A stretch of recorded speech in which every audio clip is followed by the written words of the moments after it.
Okay, so we have got the worm bag set up, and now we're going to fill it with bedding for the worms, just to get the environment set up for them before we add the actual composting worms.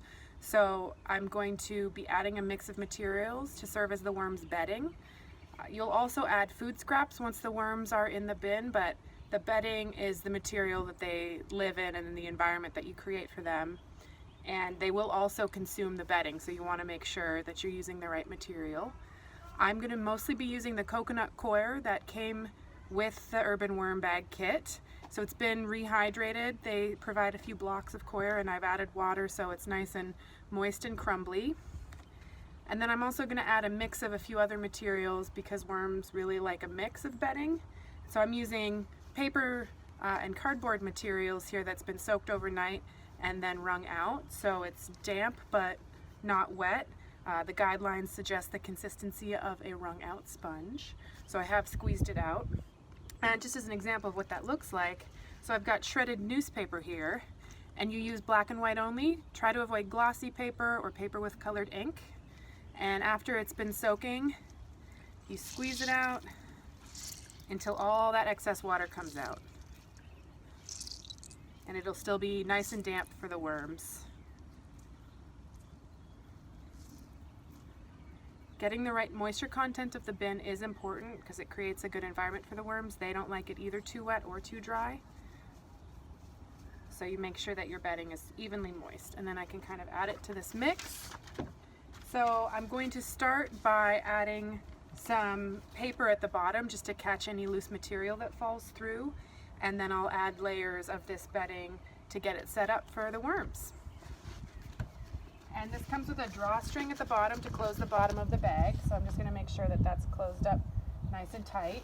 I'm not going to zip it just yet, just in case there is any extra moisture that can kind of drip through this opening. And once the bin is established, this is also how you access the finished compost from the bag, because the worms will migrate up to fresh bedding and fresh food, and then the finished compost you can access down here. So I'm going to go ahead and add the bedding.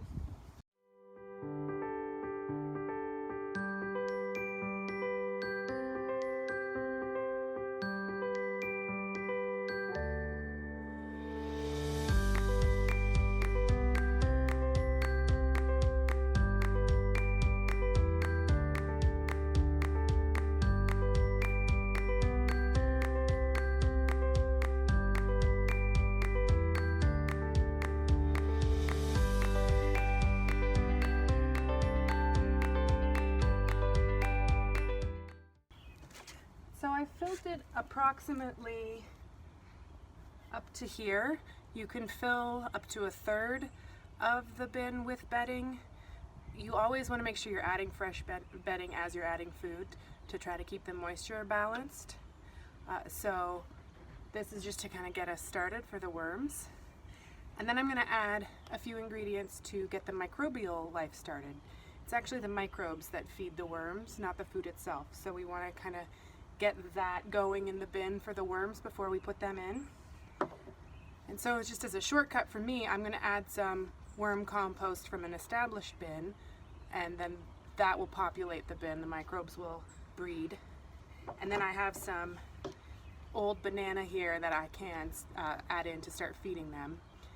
And again, when you're adding food, it helps to shred it into small pieces like I have here.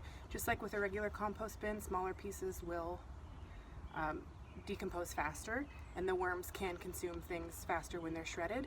They also prefer slightly older food because they are consuming the microbes. So you may want to let it sit out for a day or two, or keep it for them before you put it in fresh. Okay, so I'm going to add this into the mix.